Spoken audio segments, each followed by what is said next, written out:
तो मूवी की स्टार्टिंग में हम नरेन वॉन नाम के एक रिसर्चर को देखते हैं जो कि असिंक कंपनी का था। अब नरेन जो होता है उसके पॉइंट ऑफ व्यू से हमको दिखाया जाता है कि वो एक अजीब सी जगह पर है और वो सब कुछ अपने कैमरा में रिकॉर्ड कर रहा था अपनी कंपनी के लिए। अब जिस जगह पर वो था वो किसी तरह की खाली जगह थी जिसमें हर तरफ बस रूम्स ही रूम्स थे, विच एक्सप्लेन्स की इस मूवी का नाम बैक रूम्स क्यों है। एनीवेज नरेन किसी से डरकर भाग रहा होता है। अब वो भागकर जल्दी से रेडियो के पास जाता है और अपनी टीम को बताता है कि आज वो बहुत आगे चला गया था और वो आज से पहले इतना आगे कभी नहीं गया और वहाँ उसके अलावा कोई और भी था, जो कि और भी शॉकिंग बात थी। खैर अब नरेन की आवाज से हमको साफ पता चल रहा था कि वो बहुत डरा हुआ है, घबराया हुआ है कि तभी अचानक एक चिड़िया आकर नीचे गिर पड़ती है, जिसकी वजह से नरेन बहुत डर गया था कि चिड़िया यहाँ पर कैसे आ सकती है। और जब वो चिड़िया के पास जाता है तो वो चिड़िया फिर से उड़कर इधर उधर जाने लगती है। खैर अब जिस दरवाजे से वो चिड़िया आई थी तो नरेन भी उस दरवाजे के जरिए आगे बढ़ता है। वो आगे एक्सप्लोर करने लगता है, लेकिन थोड़ी ही दूर जाकर उसको एक शैडोई फिगर दिखाई देती है जो कि उससे काफी दूर थी। लेकिन उसको देखकर नरेन डर के मारे भागने लगता है और वो बस एक रूम से दूसरे रूम में जा रहा था और इन रूम्स का कोई अंत नहीं होता। लेकिन आखिरकार वो एक ऐसे रूम में आ जाता है जिसका दरवाजा जो था वो लॉक्ड हो रखा था। खैर अब नरेन जो होता है वो वापस पीछे की तरफ भागने लगता है, लेकिन वो उसी शैडोई फिगर से टकरा जाता है और उसका कैमरा भी नीचे गिर गया था और हम बस नरेन की चिल्लाने की आवाजें सुन पाते हैं जो कि काफी दर्दनाक थी। यानी कि शैडोई फिगर ने उसके साथ कुछ गलत किया था और हम देख पाते हैं कि ये सब नरेन ने एक टेप के अंदर रिकॉर्ड किया हुआ था और उस टेप को कुछ लोग बैठकर देख रहे थे और ये सारे के सारे लोग बहुत ही शॉक्ड नजर आ रहे होते हैं। एनीवेज इसके बाद में हम मैरी क्लाइन नाम की एक थेरेपिस्ट को देख पाते हैं। बेसिकली डॉक्टर थी वो, जो कि अपने पुराने घर में आई हुई थी क्योंकि उसे आज तोड़ा जा रहा था और घर के बाहर कंक्रीट में बने हुए मैरी और मैरी की माँ के हैंड प्रिंट्स थे जो कि मैरी ने बचपन में प्रिंट किए थे और मैरी की माँ का नाम नोरा क्लाइन था। अब इसके बाद हम क्लार्क नाम के एक आदमी को देखते हैं जिसका एक फर्नीचर स्टोर है और असल में मैरी उसकी ही थेरेपिस्ट है क्योंकि क्लार्क की बीवी ने उसको घर से बाहर निकाल दिया था। अब मैरी का उससे ये कहना था कि इंसानों की आदत होती है कि वो हमेशा एक ही बात को फॉलो बार बार करते रहते हैं और इसी वजह से वो कभी भी पास्ट को भूल नहीं पाते और ना खुद की गलतियों को एक्सेप्ट करके खुद को इम्प्रूव कर पाते हैं। सो बेसिकली मैरी क्लार्क को ये कहना चाहती थी कि वो खुद की गलती एक्सेप्ट कर ले, लेकिन क्लार्क का बस यही कहना था कि वो घर खाली लेट आया था और उसने ड्रिंक कर रखी थी और इस वजह से उसके हाथ से ग्लास नीचे गिरकर टूट गया था और उसकी ही आवाज सुनकर उसकी बीवी नीचे आई और उन दोनों के बीच में बहसबाजी होने लगी और फिर उसकी बीवी ने उसको घर से बाहर निकाल दिया था। अब मैरी क्लार्क को कहती है कि वो ये सोचे कि मैरी उसकी बीवी है और वो अपनी बीवी से सॉरी मांगे, लेकिन क्लार्क उल्टा सारा ही ब्लेम अपनी बीवी पर डालने लगता है कि उसकी बीवी को लॉयर बनना था तो वही उसके स्कूल की फीस का खर्चा उठा रहा था और वो ड्रिंक करके इसलिए आया था क्योंकि उसका काम बहुत मुश्किल है और वो खुद एक आर्किटेक्ट बनना चाहता है, लेकिन क्योंकि वो अकेला था जो कि जॉब करता था तो उसे एक फर्नीचर स्टोर खोलना पड़ा। अब क्लार्क का कुछ ऐसा था कि उसके हिसाब से अकेला रहना मुश्किल नहीं है और उसके लिए तो वो बिल्कुल भी मुश्किल नहीं है। फिर इसके बाद क्लार्क का सेशन खत्म हो जाता है और हम क्लार्क को अपने स्टोर में देखते हैं जो कि अपनी स्टोर की एडवर्टाइजिंग वीडियो शूट कर रहा था और उसकी वीडियो शूट वहाँ का एम्प्लॉय बॉबी और उसकी असिस्टेंट मैनेजर कैथरीन यानी कि कैट कर रही थी। और हाँ, यहाँ पर जो क्लार्क के स्टोर का लोगो है ना वो एक पायरेट का है और इस चीज को आप याद रखना, आगे ये काफी काम आने वाला है। एनीवेज इसके बाद क्लार्क अपने इलेक्ट्रिशियन फ्रेंड को बुलाता है क्योंकि उनके बेसमेंट की लाइट फ्लिकर करती रहती थी और क्योंकि क्लार्क के पास फिलहाल रहने के लिए कोई और जगह नहीं है तो वो बेसमेंट में ही पड़ा रहता था और सोता था। फिर इसके बाद वहाँ इलेक्ट्रिशियन आता है और वो बेसमेंट में जाकर फ्यूज बॉक्स को चेक करता है जहाँ पर उसको एक बहुत ही अजीब चीज दिखती है। वो देखता है कि उस बॉक्स में आधे स्विच तो बिल्कुल ठीक थे लेकिन बाकी के आधे स्विच अपसाइड डाउन हो रखे थे, यानी कि उल्टे थे और वो किसी चीज से कनेक्टेड थे और वो वहाँ पर क्यों थे इसका क्लार्क को भी अंदाजा नहीं था। और सबसे बड़ी बात कि वो बक्सा ओपन भी नहीं हो रहा था, यानी कि ये बहुत ही मिस्टीरियस चीज थी बेसमेंट के अंदर। खैर अब इन चीजों को छोड़कर बाकी चीजें इलेक्ट्रिशियन ने ठीक कर दी थी और फिर वो वहाँ से चला जाता है। अब कहानी फिर से मैरी पर आती है और हम उसकी साइलेंस और उसके फेस पर जो अकेलापन था उससे गेस कर पाते हैं कि उसे भी अपने पास्ट का कोई तो ट्रॉमा है और जैसा कि वो दूसरों को समझाती है कि लोगों को अपने पास्ट को लेकर नहीं चलना चाहिए और वो दूसरों को थेरेपीज देकर उनकी जिंदगी सही कर रही थी, लेकिन उसी के विपरीत उसकी खुद की लाइफ बिल्कुल उसके पेशेंट्स की तरह थी, यानी कि उसे खुद एक थेरेपिस्ट की जरूरत थी लेकिन उसके लिए कोई भी खड़ा हुआ नहीं था। खैर अब दूसरी ओर हम क्लार्क को अपने स्टोर में देखते हैं जहाँ पर वो टीवी देख रहा था एंजॉय करने के लिए, लेकिन अचानक से टीवी भी बंद हो जाता है और वहाँ की लाइट्स भी फ्लिकर करने लगती है जिससे कि वो काफी इरिटेट हो गया था। तो वो कार लेकर इधर उधर घूमने निकल जाता है और वो ऐसे ही अपने घर के पास पहुँचता है और कार घर के बाहर पार्क करके अपने घर को देखने लगता है और अगर वो चाहता तो अपनी बीवी से माफी मांगकर सब कुछ ठीक कर सकता था, लेकिन उसे अभी भी लग रहा होता है कि उसकी कोई गलती थी ही नहीं। खैर अगले दिन हमें मैरी को दिखाया जाता है जो कि एक महिला और उसकी बच्ची के बीच के प्यार को देखकर अपनी माँ की याद आ गई थी और उसकी माँ से जुड़ा एक ट्रॉमा भी उसको याद आया था। अब दूसरी ओर स्टोर के अंदर क्लार्क को दिखाया जाता है जहाँ पर एक भी कस्टमर नहीं था और क्लार्क जो होता है वो बोरियत को दूर करने के लिए पेपर पर बिल्डिंग की ड्राइंग बना रहा होता है और ये सीन इस बात को सिंबलाइज करता है कि क्लार्क चाहता तो स्टोर के साथ साथ आर्किटेक्ट भी बन सकता था, क्योंकि अभी उसने बैठे बैठे एक बहुत ही यूनिक बिल्डिंग का ब्लूप्रिंट बना दिया। लेकिन यहाँ पर फालतू टाइम पास वो कर रहा था, जबकि यहाँ बैठे बैठे वो इजीली पढ़ाई कर सकता था, सब कुछ कर सकता था, लेकिन उसने यहाँ पर टाइम वेस्ट करने का सोचा। अब यहाँ से सीन रात की तरफ आता है और हम देखते हैं कि क्लार्क टीवी देख रहा था और अचानक से टीवी में एक टेक्निकल ग्लिच होता है जिसकी वजह से टीवी में एक पिक्चर आती है जिसके अंदर किसी तरह का रूम था और रूम के बाहर कोई चीज मौजूद थी। अब टीवी बंद हो जाता है तो गुस्से में क्लार्क नीचे बेसमेंट में जाता है और फ्यूज बॉक्स को ओपन करके सारे स्विचेस को ऑन ऑफ करने लगता है। लेकिन इसकी वजह से होता यह है कि पूरे ही स्टोर की लाइट परमानेंट ऑफ हो गई थी। तो क्लार्क सोने के लिए ऊपर जाने लगता है कि तभी उसकी नजर एक बहुत ही पतले से गैप पर पड़ती है जो कि असल में बेसमेंट की दीवार में था और उसकी दूसरी तरफ से एक लाइट भी आ रही थी। तो क्लार्क जाकर वॉल से कान लगाकर चेक करने की कोशिश करता है कि आखिरकार दूसरी तरफ से कोई आवाज आ रही है या फिर नहीं। लेकिन तभी होता यह है कि क्लार्क जो होता है वो उस दीवार के आर पार हो जाता है और वो भी बिना किसी परेशानी के, जैसे कि वो दीवार वहाँ पर कभी एग्जिस्ट ही नहीं करती थी। अब क्लार्क बहुत ही हैरान था और उसको समझ में नहीं आ रहा होता कि वहाँ पर चल क्या रहा है। लेकिन वॉल की दूसरी साइड जो जगह थी वो असल में द बैक रूम्स है और बैक रूम्स जो है वो एक थर्ड डायमेंशनल इन्फिनिट प्लेस है जिसकी कोई भी सीमा नहीं होती और जैसे जैसे आप आगे बढ़ते जाओगे आपको नए नए रूम्स और प्लेसेस देखने के लिए मिलेंगी। और एक अर्बन लेजेंड के अकॉर्डिंग बैक रूम्स की लिमिट 600 मिलियन स्क्वायर किलोमीटर की है। सबसे बड़ी बात की शुरुआत में नरेन जो था वो इसी जगह पर था, यानी कि बैक रूम्स के अंदर, और वो उसी की वीडियो भी बना रहा था। खैर बैक रूम्स जो है वो खुद को उस व्यक्ति के ट्रॉमा और मेमोरीज के हिसाब से बदल देती है जो व्यक्ति उस जगह पर एंटर करता है। और जिस जगह क्लार्क एंटर हुआ था वो किसी खाली पड़े स्टोर जैसी लग रही थी और वहाँ पर ढेर सारा फर्नीचर पड़ा हुआ था। आपको याद हुआ कि उसकी खुद की फर्नीचर स्टोर थी, तो उसी हिसाब से इस जगह ने खुद को ढाल लिया, या फिर ये कहें कि उसकी एक इन्फिनिट टाइप ऑफ कॉपी बना ली थी। फिर अब क्लार्क काफी क्यूरियस हो जाता है और उस जगह को एक्सप्लोर करने लगता है। हर तरफ बस खाली पड़े हॉल्स और कमरे ही थे, लेकिन क्लार्क को फिर भी किसी की आवाज आ रही होती है जो कि अलग अलग भाषा में वेलकम कर रही थी। और जब क्लार्क उस आवाज को फॉलो करता है तो वो ये देखता है कि वो आवाज असल में एक एडवर्टाइजिंग बोर्ड से आ रही थी जिसमें एक स्पीकर लगा हुआ था और वो बोर्ड एक रूम के सामने था जिसके अंदर एक कैमरा था और इसी कैमरा के पीओवी को क्लार्क ने अपने टीवी ग्लिच के अंदर देखा था। खैर अब उस कैमरा के नीचे एक दरवाजा था जिसकी दूसरी तरफ उस एडवर्टाइजिंग बोर्ड की वायर जा रही थी, लेकिन वो दरवाजा खुल नहीं रहा होता। अब क्लार्क वापस जाने लगता है लेकिन उसे वही वॉल के नीचे एक पेपर फंसा मिलता है और वो पेपर वॉल में बने हुए एक वेंट जैसे नैरो रास्ते से दरवाजे के नीचे फंसा हुआ था। अब उस दरवाजे को खोलने के बाद में क्लार्क को उसके पीछे एक बैग मिलता है जिसके अंदर ढेर सारी वीडियो टेप्स मौजूद थी और उसके अंदर एसिंक नाम की कंपनी में काम करने वाले एक एम्प्लॉय का आईडी कार्ड भी था जो कि मेरे ख्याल से नरेनी था। और असल में एसिंक वही कंपनी है जिन्होंने YouTube series the back rooms में लिमिनल स्पेस को एक्सीडेंटली क्रिएट किया था। बेसिकली बैक रूम जो थी वो पहले सीरीज थी, यूट्यूब सीरीज थी 2022 में, जहाँ पर ये चीज बनाई गई थी जो कि एक फिक्शनल कंपनी है और फिक्शनल जगह उन्होंने क्रिएट करी थी एक्सीडेंटली। तो उसी को यहाँ पर और एक्सटेंड करके प्रॉपर एक मूवी बनाई गई है।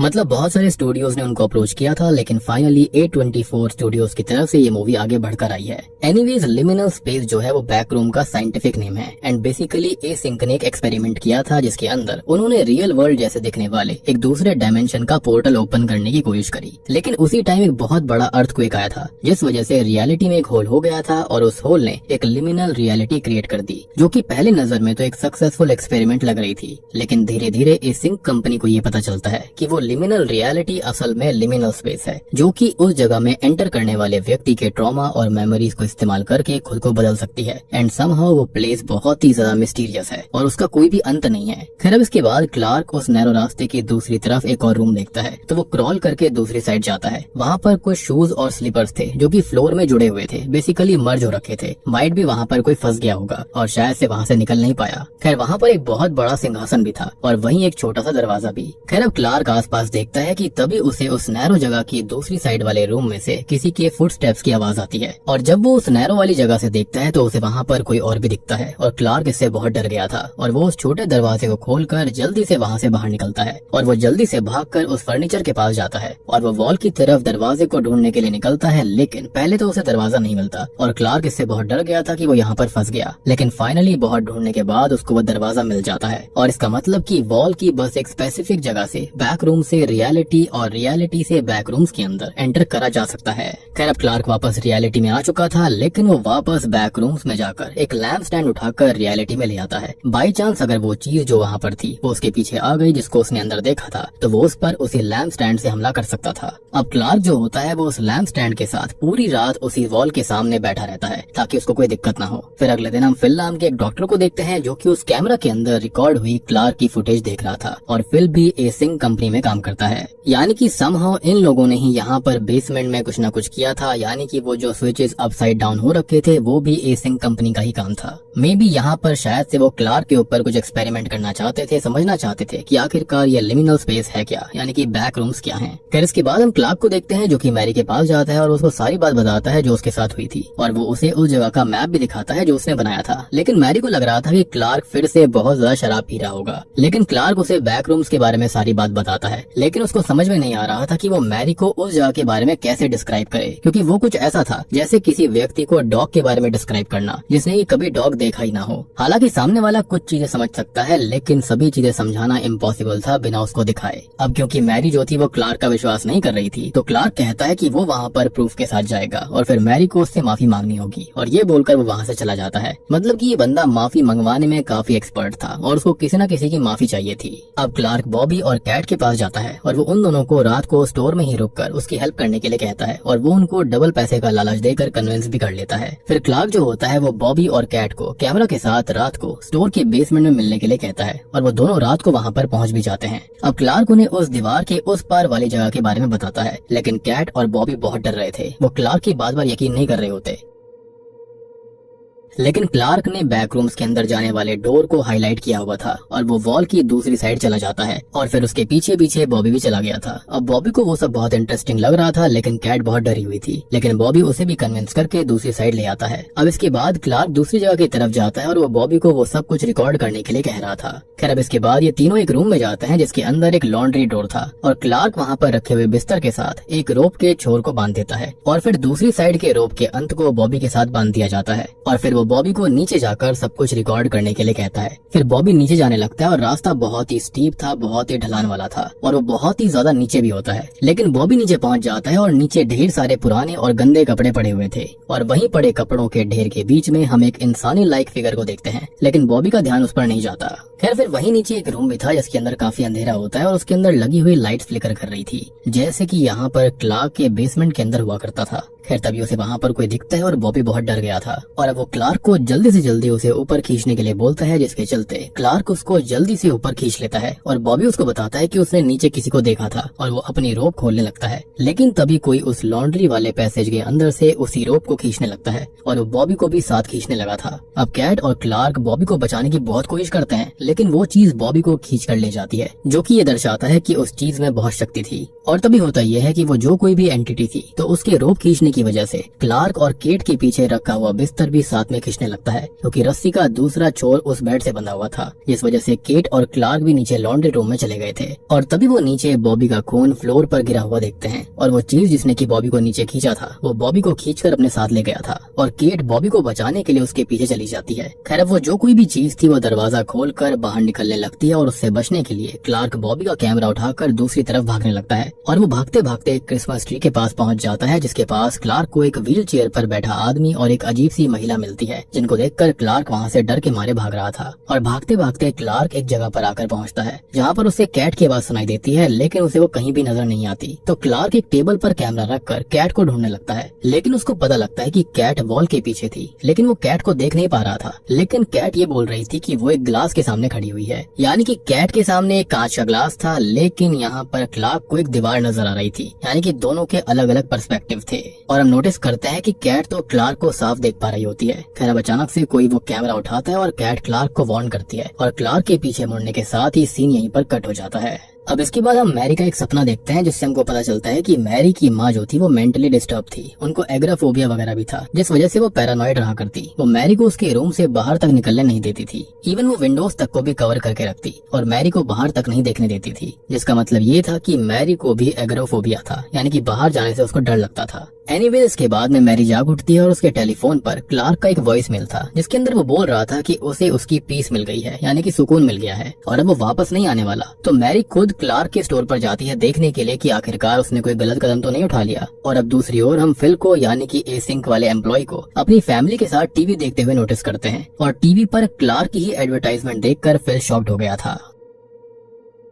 सो माइट भी इसी एडवर्टाइजमेंट की वजह से फिल को पता चला होगा कि शायद से बैक रूम की एंट्रेंस जो है वो यहाँ पर क्लार्क के बेसमेंट के अंदर है, जिसके बाद ही वहाँ पर ये सब कुछ करा गया था, उनकी वायरिंग वगैरह चेंज करी गई थी। एनीवेज उधर मैरी क्लार्क के स्टोर में जाती है और वो बेसमेंट में देखती है कि क्लार्क ने वहाँ पर व्हाइट बोर्ड पर एक मैप बनाया हुआ था और वॉल पर एक पेन से उसने दरवाजे की आउटलाइनिंग करी थी। फिर वो हिम्मत करके और क्लार्क की बात पर विश्वास करके उस वॉल को टच करती है कि तभी उसका हाथ शॉकिंगली वॉल के आर पार चला जाता है और मैरी बहुत डर गई थी, लेकिन वो भी क्यूरियस हो जाती है और इसलिए वो दीवार की दूसरी साइड चली गई थी। अब उसे क्लार्क की बात पर पूरा यकीन था, लेकिन अजीब बात ये थी कि अब वहाँ पर वो फर्नीचर भी नहीं था और जब वो क्लार्क को ढूंढती हुई थोड़ी आगे बढ़ती है तो वो उसी सीसीटीवी कैमरा वाले रूम में पहुंच गई थी और अब वहाँ पर वो एडवर्टाइजिंग वाला बोर्ड भी नहीं था और उस सीसीटीवी वाले रूम के अंदर जो दरवाजा था वो भी ढेर सारे फर्नीचर से ब्लॉक हो रखा था। खैर अब इसके बाद मैरी थोड़ी और आगे जाती है और आगे उसे वॉल पर ढेर सारी ड्राइंग्स मिलती हैं जिसके अंदर एक पायरेट जैसा दिखने वाला डिमोनिक फिगर था और उसने किसी को अपने हाथों में उठाया हुआ था। और आपको याद होगा कि क्लार्क के कंपनी का भी सिंबल यही था, यानी कि स्टोर का। खैर अब अचानक से इसके बाद वहाँ पर क्लार्क मौजूद हो जाता है जो कि उसको बताता है कि वो जगह यानी कि बैक रूम जो है वो हर एक जगह है जो थी, जो है और जो हो सकती है। मतलब कि वो जगह यानी कि बैक रूम्स एक तरह के आर्काइव्स हैं जहाँ पर दुनिया की हर एक जगह है और वो भी हर एक टाइमलाइन की, हर एक समय वहाँ पर है जो कि आता है वहाँ पर एंटर करने वाले लोगों की मेमोरीज से। खैर अब मैरी को हॉल में से कुछ आवाज आती है और वो वही चीज थी जिसने बॉबी को नीचे खींच कर खत्म कर दिया था। अब क्लार्क मैरी को शांत रहने के लिए कहता है और फिर वो मैरी के पास जाता है। इससे पहले कि हम उस चीज को देख पाते, क्लार्क मैरी को चोक करके वहीं बेहोश कर देता है। और अब मैरी का तभी एक फ्लैशबैक देखते हैं कि मैरी की माँ की मेंटल हेल्थ बहुत ही खराब हो गई थी और तब उसे मेंटल हॉस्पिटल में डाल दिया गया और उसके बाद मैरी ने अकेले ही खुद को संभाला है। खैर अब हम ये देखते हैं कि इस जगह के अंदर यानी कि बैक रूम्स में मैरी के घर की एक रेप्लिका नहीं बल्कि उसके घर की ढेर सारी रेप्लिकास थी, वो भी अलग अलग टाइम की। मतलब कि अब मैरी की मेमोरीज और ट्रॉमा भी उस जगह में शामिल हो चुके थे। लेकिन अब जब मैरी को होश आता है तो उसके सामने एक डिसफिगर्ड फेस वाला मोटा आदमी बैठा हुआ था। वहाँ पर वो अजीब फेस वाली लेडी और व्हील चेयर वाला आदमी भी था जो कि पहले क्लार्क को दिखा। अब क्लार्क मैरी को बताता है कि उसकी कभी गलती थी ही नहीं।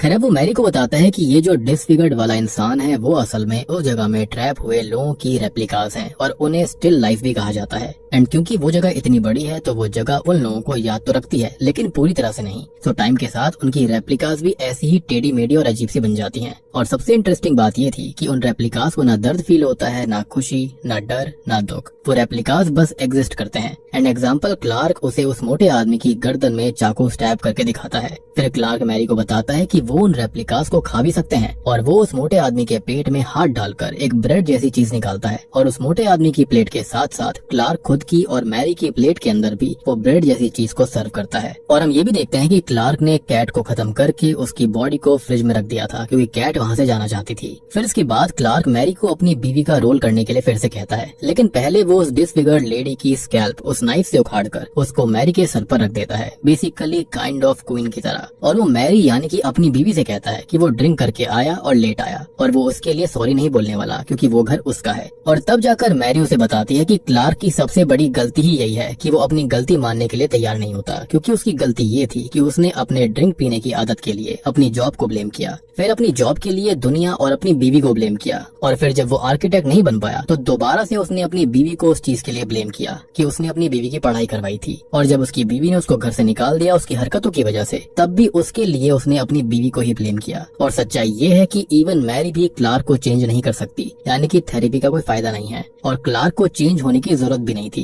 क्योंकि अगर क्लार्क को ऐसा लगता है कि वो सही है और उसे सॉरी बोलने की जरूरत नहीं है तो वो बिल्कुल ठीक है, जैसा है वैसा ही रहे। लेकिन होता यह है कि क्लार्क को तुरंत ही अपनी गलती समझ आ जाती है, लेकिन वो वहाँ से अब जाना नहीं चाहता था क्योंकि इतने समय बाद उसे कोई ऐसी जगह मिली थी जो कि घर जैसी थी, ना वहाँ पर किसी का शोर शराबा था और वो बन सकता था जो कि वो हमेशा से चाहता था। मतलब सोच कर देखो, वो एक आर्किटेक्ट बनना चाहता था और ये जगह ऐसी है जो भी उसकी मेमोरीज के अंदर होता है वो उसके सामने प्रकट हो जाता है। तो बेसिकली वो एक तरह का आर्किटेक्ट बन गया था, लेकिन अपनी जिंदगी का। अब मैरी जो होती है ये सब सुनकर उसे वहीं पर रुकने के लिए कहती है कि वो बिल्कुल ठीक है, लेकिन वो क्लार्क को उसे फ्री करके वहाँ से जाने देने के लिए कहती है और क्लार्क उसे आजाद करने लगता है और वो अपने किए पर बहुत ही ज्यादा शर्मिंदा भी था। लेकिन जैसे ही क्लार्क मैरी को फ्री करने लगता है तो वो डिसफिगर्ड लेडी वहाँ से भाग जाती है। ऐसा लग रहा था कि वहाँ पर वो एंटिटी आ गई थी जो कि असल में एक पायरेट जैसा दिख रहा था, यानी कि पायरेट जैसे दिखने वाली एंटिटी, जो कि असल में क्लार्क के ईगो, हेट, एंगर और हर तरह के बुरे इमोशन, ट्रॉमा और मेमोरी की एक मैनिफेस्टेशन थी। क्योंकि उसके स्टोर का सिंबल पायरेट था तो यहाँ पर उसने उसी का रूप ले लिया था। बट यहाँ पर ये मत समझना कि ये जो चीज है वो खाली क्लार्क के ही इमोशंस का रूप था, बल्कि यहाँ पर अब तक जितने भी लोग आए होंगे ये एंटिटी जो थी वो उन सब का ही रूप थी। लेकिन सबसे खतरनाक रूप उसने लिया था क्लार्क के इमोशंस का, जो कि एक पायरेट जैसी थी। खैर, जब क्लार्क उसको ये कहता है कि सब ठीक है और अब उनको चेंज होने की जरूरत नहीं है, तो वो एंटिटी भी समझ जाती है कि क्लार्क उस जगह पर अपनी मर्जी से रहना चाहता है और भागना नहीं चाहता। सो आई फील कि जो एंटिटी है वो एक ऐसे बच्चे की तरह है जो कि यहाँ पर आने वाले लोगों के साथ में खेलना चाहती है, उनको यहीं पर रखना चाहती है, लेकिन लोग उसको देखकर डर के मारे भागने लगते हैं और तब जाकर उसे उनको खत्म करना पड़ता है। लेकिन जो क्लार्क है वो ऐसा नहीं था, वो यहाँ पर खुद की मर्जी से ही रुकना चाहता था, जिसके चलते एंटिटी भी शांत सी हो गई थी। खैर, फाइनली हम देखते हैं कि क्लार्क हील हो गया था क्योंकि उसको अपनी गलती समझ आ गई थी और इसी वजह से वो एंटिटी क्लार्क को अपने हाथों में उठा लेती है, सेम उसी ड्राइंग के जैसे, यानी कि वो पायरेट वाली जिसने किसी को उठा रखा था, और वो क्लार्क की गर्दन पर बाइट करने लगती है और वो उसको खाने लगती है। खैर, मैरी इससे बहुत डर जाती है और वो वहाँ से बचकर भागने लगती है और वो भागते भागते अपने बचपन वाले घर के नेबरहुड की रेप्लिका तक पहुँच गई थी और अब वो एंटिटी मैरी का लगातार पीछा कर रही होती है। लेकिन मैरी भी उससे बचकर बस भागती जा रही थी और भागते भागते वो क्लार्क के स्टोर के रेप्लिका तक पहुँच जाती है। लेकिन वहाँ से आगे जाने का रास्ता मैरी को नहीं मिलता कि तभी वहाँ पर वो एंटिटी भी आ जाती है और वो मैरी की तरफ बढ़ने लगी थी। लेकिन मैरी उससे फाइट बैक करने लगती है और इसी चक्कर में वहाँ पर सेट करा गया ट्रैप ऑन हो जाता है, जो कि किसी और ने नहीं बल्कि इसी कंपनी एसिंक ने रखा था और हर तरफ बेहोशी की गैस बढ़ने लगी थी। और ये ट्रैप जो था वो एसिंक के लोगों ने वहाँ पर बहुत ही शातिर तरह से सेट किया था, तो वो क्लार्क और उस एंटिटी को ट्रैप कर सके। अब वो एंटिटी कमजोर हो गई थी, लेकिन वो अभी भी मैरी को खत्म करने की कोशिश कर रही होती है। तो मैरी उस कॉन्क्रीट पीस को उस एंटिटी के सर में बार बार मारने लगती है, जिस पर उसके बचपन के हैंडप्रिंट थे। अब मैरी उस एंटिटी से बचकर वॉल में बनी हुई एक नैरो रास्ते से दूसरी तरफ जाने लगी थी। अब दूसरी तरफ एसिंक के लोग मौजूद थे, जो कि मैरी को वहाँ आते ही बेहोश कर देते हैं। जिसके बाद जब मैरी को होश आता है तो वो खुद को एक रिसर्च फैसिलिटी में देखती है। फिर वहाँ मैरी के कुछ टेस्ट करे जाते हैं और उसे फिर इंटेरोगेशन के लिए लेकर जाया जाता है। खैर, अब रास्ते में वो ये देखती है कि उन्होंने फाइनली उस एंटिटी को कैप्चर कर लिया था, जो कि इस बैक रूम्स के अंदर मौजूद थी। खैर, इसके बाद हमें फिल को दिखाया जाता है, जो कि मैरी से कुछ सवाल पूछता है। मैरी उससे पूछती है कि क्या वो उसे वहाँ से जाने देंगे, तो फिल उसे कुछ नहीं बताता और वो उसको सारी बात बोलता है कि वो जगह क्या है और वो कैसे बनी। बातों ही बातों में वो बता देता है कि वो लिमिनल स्पेस है और रियलिटी उनकी ही गलती की वजह से बनी थी। वो ये बोलता है कि उनका काम है कि उस लिमिनल रियलिटी और स्पेस में जाकर उसको एक्सप्लोर करना और उसके बारे में हर एक छोटी से छोटी जानकारी लेकर आना। वो मैरी को उनकी हेल्प करने के लिए कहता है, क्योंकि उस लिमिनल स्पेस और रियलिटी तक पहुँचने के दरवाजे अब दुनिया भर में अपने आप खुल रहे थे। लेकिन उनको ये नहीं पता कि ये कैसे हो रहा था, क्योंकि उन्होंने तो इस जगह पर पोर्टल को ओपन करने की कोशिश करी थी, लेकिन वो दुनिया भर में कैसे पहुंच गए। मे बी अर्थक्वेक की वजह से हुआ होगा। और देखो, इसका सबसे बड़ा एग्जांपल है वो चिड़िया जो कि इस बैक रूम के अंदर दिखाई दी थी शुरुआत में, यानी कि नरेन वॉर्न को। सबसे बड़ी बात कि ये बीच के किनारे मिलती है और शायद एक दरवाजा किसी बीच के पास ही मौजूद है। खैर, इसके बाद हम मैरी की स्टिल लाइफ यानी कि उसकी रेप्लिका को देखते हैं, जो कि लिमिनल स्पेस के अंदर थी एंड माइट भी समय के साथ वो भी धीरे धीरे ही डिसफिगर्ड हो जाएगी। अब वहाँ पर सभी चीजें रियलिटी की हूबहू कॉपी हुआ करती थी, लाइक मैरी का टूटा हुआ घर, कैट और बॉबी के मिसिंग पोस्टर्स और उस फैसिलिटी के अंदर बैठी मैरी की रेप्लिका। अब क्योंकि मैरी उस लिमिनल स्पेस में गई थी तो उसकी मेमोरीज ने स्टिल लाइफ का रूप ले लिया था और वो उस लिमिनल स्पेस में मैरी की ट्विन जैसे बर्ताव करने लगेगी। और ये बस मैरी के साथ था, क्योंकि वो लिमिनल स्पेस से बाहर निकल आई थी और लिमिनल स्पेस वो हर एक जगह है जो कभी एग्जिस्ट करती थी, जो एग्जिस्ट करती है और जो कभी एग्जिस्ट करेगी फ्यूचर में। सो बेसिकली ये जो बैक रूम्स हैं AKA liminal space and reality है, वो एक तरह की एनसाइक्लोपीडिया है हर एक जगह की। सो एग्जांपल के लिए अगर मैं लिमिनल स्पेस और रियलिटी में गया और बचकर आ गया तो वहाँ पर मेरी एक स्टिल लाइफ बन जाएगी, यानी कि अभिषेक वहाँ पर एक रहेगा, लेकिन वो स्टिल लाइफ होगा, बिल्कुल एक रेप्लिका जैसा। और जैसा मैं रियल वर्ल्ड में मूव करूंगा, बर्ताव करूंगा, वैसा ही वो बिल्कुल रेप्लिका भी वहाँ पर करने वाली है, जैसे कि अब यहाँ पर मैरी के साथ होने वाला वाला था, क्योंकि वो लिमिनल स्पेस इन्फिनिट होने के साथ साथ रियलिटी की एक अपसाइड दुनिया भी है। एग्जाम्पल के लिए वो स्टॉप साइन। अब वो एंटिटी क्या है, तो असल में वो एक SCP है, यानी कि एक इंटर डायमेंशनल बीइंग है जो कि उस लिमिनल स्पेस और रियलिटी को कंट्रोल करता है और उसमें न्यू प्लेसेस को ऐड करता है। तो देखो यहाँ पर इन लोगों ने SCP के कॉन्सेप्ट को और बैक रूम्स को मिक्स कर दिया। और सबसे बड़ी बात कि ये जो एंटिटी है वो वहाँ पर फंसने वाले लोगों के ट्रॉमा और बुरी मेमोरीज का रूप लेकर उनको हॉन्ट करता है, उन्हें हंट करता है और फिर उनको खत्म कर देता है ताकि वो लोग बाहर ना जा पाए। और बूम, इसी के साथ में बैक रूम्स मूवी यहीं पर खत्म हो जाती है। तो दोस्तों ये थी बैक रूम्स फिल्म की कहानी। तो अब इससे पहले हम कुछ थियरीज पर बात करें, उससे पहले मैं एक ऐसी चीज को समझाता हूँ ताकि आपको ये मूवी बिल्कुल 5th क्लास बच्चे जैसे समझ में आ जाएगी। तो देखो 2022 की केन पिक्सेल्स बैक रूम सीरीज आई थी, जिसके अंदर एसिंक नाम की कंपनी एक साइंटिफिक एक्सपेरिमेंट करती है और गलती से रियलिटी में एक दरार खोल देती है जो कि बैक रूम तक जाया करता। बैक रूम्स असल में सिर्फ येलो रूम्स नहीं है, बल्कि एक ऐसी जगह है जो कि इंसान की मेमोरीज को, प्लेस को और समय को कॉपी करने की शक्ति रखता है। लेकिन ये परफेक्ट कॉपी नहीं बन पाती, इसलिए रूम्स अजीब से टेढ़े मेढ़े और ग्लिच वाले लगते हैं और इंसान भी इसलिए यहाँ पर अजीब से थे। 2026 वाली मूवी जो है इसका आइडिया और बड़ा हो गया है। मूवी के हिसाब से बैक रूम्स लोगों की यादों को और इमोशंस को एब्जॉर्ब करके उनकी फेक कॉपीज बनाता रहता है। अब क्लार्क और मैरी जैसे कैरेक्टर जो थे वो अपने पास्ट से भाग रहे होते हैं और बैक रूम्स उनकी मेमोरीज को तोड़ मरोड़ कर उनके सामने ला रहा था, जो कि ऑब्वियसली उनके वर्स्ट नाइटमेयर्स के रूप में थे। सिंबल्स की बात करी जाए तो सबसे इम्पोर्टेंट सिंबल सन लाइक स्प्लेंडर सिंबल है,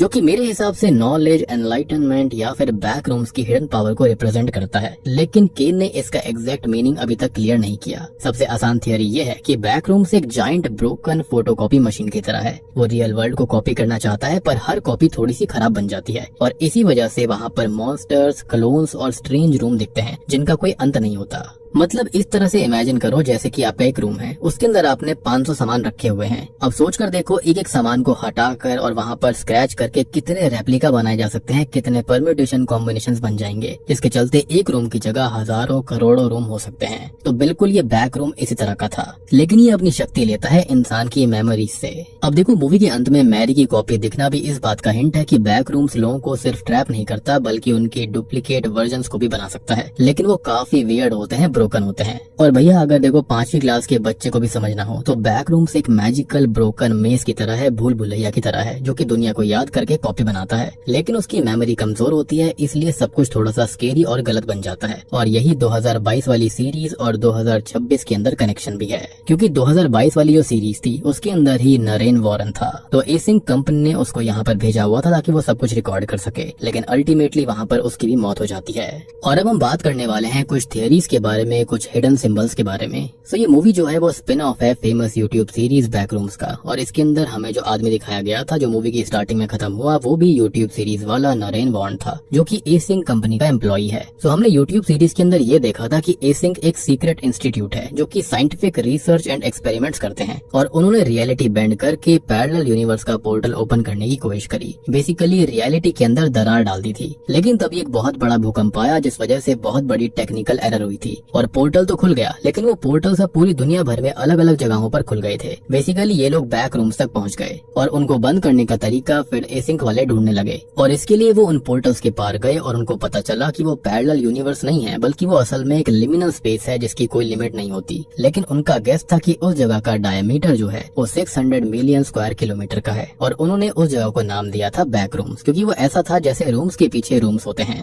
अब देखो लिमिनल स्पेस का मतलब होता क्या है। ये एक ऐसी चीज होती है जैसे दो जगहों या फिर दो सिचुएशंस के बीच का इलाका, एक ऐसी जगह जो कि नॉर्मल लगती है लेकिन उसमें लोग नहीं होते और वो थोड़ी अजीब सी फीलिंग देती है। एग्जाम्पल के तौर पर जैसे स्कूल के कॉरिडोर में रात को कोई नहीं होता, मॉल बंद होने के बाद खाली होता है, रेलवे स्टेशन सुबह 3 बजे ऑलमोस्ट खाली मिलता है, हॉस्पिटल का लंबा खाली हॉलवे और एयरपोर्ट वेटिंग एरिया जब वहाँ पर कोई भी ना हो। बिल्कुल इस तरह की चीज को लिमिनल स्पेस कहा जाएगा। मतलब कि ऐसा मानो कि वो जगहें जो कि नॉर्मली लोगों से भरी होती हैं, लेकिन जब वो जगह खाली दिखती है तो दिमाग को ऐसा लगता है कि कुछ तो मिसिंग है, तो इसी फीलिंग को लिमिनल फीलिंग और स्पेस कहा जाता है। मतलब कि लिमिनल स्पेस वो जगह है जो कि लगती तो फेमिलियर यानी कि जानी पहचानी है, लेकिन खाली और स्ट्रेंज होने की वजह से ड्रीम या फिर किसी याद जैसा फील देती है। बिल्कुल यही हो रहा था यहाँ पर। खैर अब ये कंपनी जो थी वो इसके अंदर जाकर उसे एक्सप्लोर करने लगती है और तभी उनको पता चलता है कि वो जगह असल में एक तरह की आर्काइव जैसी भी है, जो कि वहाँ पर जाने वाले लोगों की यादों को कलेक्ट करती है और उन मेमोरीज में जो भी प्लेस होती हैं उन्हें वहाँ पर रिक्रिएट कर देती है, लेकिन थोड़ा सा तरोड़ मरोड़ के। फिर मूवी के अंदर हमको ये पता चलता है कि वो बैक रूम्स के अंदर एक एंटिटी भी मौजूद है एंड नरेन वॉर्न की मौत से हमको ये कंफर्म हो जाता है कि वो जगह बस मेमोरीज को कलेक्ट करके उनमें जो प्लेसेस होती हैं उन्हें रिक्रिएट नहीं करती, बल्कि वहाँ पर कोई ऐसा व्यक्ति जाए जिसे बहुत कुछ बड़ा ट्रॉमा होगा या फिर वो बहुत ही ज्यादा डिप्रेशन में हो, तो वो जगह उस पर्सन के ट्रॉमा और नेगेटिविटी की मेमोरीज को कलेक्ट करके एक एंटिटी को बना देता है जो उस व्यक्ति के ट्रॉमा पर फीड करती है। और इसलिए उस एंटिटी ने क्लार्क को खत्म किया था, क्योंकि क्लार्क को समझ आ गया था कि गलती उसकी थी और ट्रॉमा उसे नहीं बल्कि उसकी बीवी को मिला, वो भी उससे। तो एंटिटी समझ गई थी कि क्लार्क का अब कोई काम नहीं है उसके लिए, तो उसने उसको खा लिया, खत्म कर दिया। अब जहाँ वो एंटिटी क्लार्क को खत्म करती है वो सीन एक फेमस पेंटिंग से मैच करता है जो कि एक ग्रीक माइथोलॉजिकल सीन से इंस्पायर्ड है, जिसके अंदर एक टाइटन अपने बच्चे को ही खा रहा था क्योंकि उसको डर था कि उसका बच्चा कहीं उसे बाद में ओवरथ्रो करके उसकी गद्दी ना छीन ले। और आपको याद हुआ कि ऐसा एक छोटा सा रूम भी था जहाँ पर एक गद्दी थी, यानी कि एक थ्रोन था, सिंहासन, और वहाँ पर इसी सेम चीज को दर्शाने की कोशिश करी गई थी जो कि बहुत लोग पकड़ नहीं पाए। लेकिन हमने आपको डिटेल दी है तो इसी बात पर एक लाइक कमेंट तो बनता है। तो बेसिकली ये एंटिटी खुद को इस बैक रूम का शहंशाह समझती थी, लेकिन अब फाइनली इस इंक वालों ने उसको पकड़ लिया था और ये जो एससीपी बनेगा इसके ऊपर काफी एक्सपेरिमेंट्स करे जाएंगे। सो माइट भी बाद में चलकर ये बहुत ही खतरनाक इविल बन जाए। अब ये जो बैक रूम्स है वो कुछ ऐसे हैं कि एक दरवाजा खोलोगे तो अगले रूम के अंदर सेम चीज होगी लेकिन थोड़ा सा डिफरेंट होगा। अब अगला दरवाजा ओपन करोगे तो फिर से सेम रूम दिखेगा लेकिन थोड़ा और डिफरेंट होगा। और इसलिए इस जगह की कोई सीमा नहीं है, क्योंकि ऑल्टरेशन की भी कोई सीमा नहीं होती। अब जो एंडिंग वाला सीन था जहाँ पर हम बैक रूम्स में देखते हैं कि वहाँ पर मैरी के बचपन के नेबरहुड की एक कॉपी बन गई थी और वहाँ कैट और बॉबी के पोस्टर्स भी लगे थे एंड रियलिटी में मैरी से इंटेरोगेशन हो रही थी। और बैक रूम्स के अंदर मैरी की स्टिल लाइफ एक चेयर पर बैठी थी, वो इसलिए क्योंकि मैरी खुद बचकर निकल गई, लेकिन अब उसकी मेमोरीज उस स्टिल लाइफ के जरिए बैक रूम से कनेक्ट हो गई होंगी। और वहाँ पर वो जो डिसफिगर्ड इंसान था, पक्का वहाँ पर वो लोग होंगे जो कि वहाँ से बचकर निकल गए होंगे। तो उनकी कॉपीज वहाँ पर बन गई थी जो कि आपस में जुड़ गई, यानी कि यादें एक हो गई। और अब उनका चेहरा ऐसा हो गया था कि समझ में नहीं आ रहा था कि वो है कौन। तो बेसिकली वो combination of lot of people थे जो कि वहाँ पर कभी आए होंगे लेकिन बचकर निकल गए होंगे। अब जैसे जैसे मैरी न्यू प्लेस पर जाएगी तो बैक रूम्स के अंदर भी चेंजेस आते जाएंगे और बैक रूम में मैरी की स्टिल लाइफ भी रियलिटी वाली मैरी के जैसे मूव करेगी, क्योंकि वो मैरी की एग्जैक्ट कॉपी है। अब आपके मन में सबसे बड़ा सवाल ये होगा कि आखिर इस सिंक कंपनी को कैसे पता था कि उस एंटिटी को ट्रैप करने के लिए क्लार्क के स्टोर की कॉपी के अंदर ही ट्रैप लगाना होगा। अब क्योंकि फिल ने उस कैमरा में क्लार्क को देखा था और बाद में उसने टीवी में क्लार्क के स्टोर की एडवर्टाइजमेंट को भी देखा, तो वो उसके स्टोर पर गया था और सारी डिटेल्स नोट करी। फिर बैक रूम्स में उसने क्लार्क के स्टोर की कॉपी ढूंढी और वहाँ पर ट्रैप सेट किया, यानी कि वो गैस छोड़ने वाला। तो अब आपको ये बात भी समझ में आ गई होगी कि आखिरकार क्लार्क के बेसमेंट के अंदर जो स्विच बोर्ड था उसके अंदर छेड़छाड़ किसने करी थी। वो इसी ए सिंक कंपनी ने करी थी, ताकि कहीं ना कहीं वो ट्रैप सेट कर सके और देख सके कि आखिरकार वहाँ पर होता क्या है और उस एंटिटी को कैसे पकड़ना है। यानी कि कुछ स्विचेस अपसाइड डाउन इसलिए थे और उनकी वायर जो थी वो कंपनी की तरफ ही जा रही थी। अब उन्होंने ऐसा इसलिए किया क्योंकि जो कैमरा और बोर्ड उन्होंने वहाँ पर लगाया था वो उन्होंने उस एंटिटी को रिकॉर्ड करने के लिए लगाया हुआ था, लेकिन वो कोई एंटिटी थी ही नहीं। वो तो असल में वो बैक रूम्स बनाती है अगर वहाँ पर कोई बुरी मेमोरीज या फिर ट्रॉमा वाला व्यक्ति जाए। और फिर उन्होंने क्लार्क को अपनी एंटिटी के साथ देखा और इसलिए उन्होंने क्लार्क के स्टोर रूम की कॉपी के अंदर ट्रैप सेट कर दिया। सो माइट भी स्टार्टिंग में नरेन का पीछा जो कर रहा था वो असल में नरेन की एंटिटी बनी हुई थी जो कि उसके नेगेटिव इमोशन से बनी होगी। एनीवेज अभी तक एसिंग को ये पता नहीं चला था कि कितनी और जगह पर वो पोर्टल्स ओपन हुए थे, तो ये सिलसिला चलता रहेगा। और इसका एक और एग्जांपल हम देखते हैं कि पोर्टल बहुत सारे हैं जहाँ से वो बर्ड आई थी इस दुनिया के अंदर, और वो यूजुअली बीचेस पर ही मिलती थी, जिसका मतलब ये था कि एक पोर्टल किसी बीच पर भी खुला हुआ था। एक और चीज समझो कि एसिंग एक सीक्रेट रिसर्च इंस्टीट्यूट है, बिल्कुल एरिया 51 लेवल जैसा। तो वो मैरी को बाहर नहीं जाने दे सकते थे, तो वो मैरी को उनके साथ काम करने के लिए कहते हैं और उन सभी पोर्टल्स को ढूंढकर उनको बंद करने में उनकी हेल्प करने के लिए बोलते हैं। और सबसे बड़ी बात कि इसके अलावा मैरी के पास कोई और रास्ता भी नहीं था, क्योंकि मैरी के पास उनके ढेर सारे सीक्रेट्स मौजूद थे और अगर वो बाहर जाती तो उनको खतरा हो सकता था। तो या तो वो मैरी को खत्म कर देते या फिर मैरी के पास बस एक ही रास्ता था कि वो उनकी हेल्प कर सके।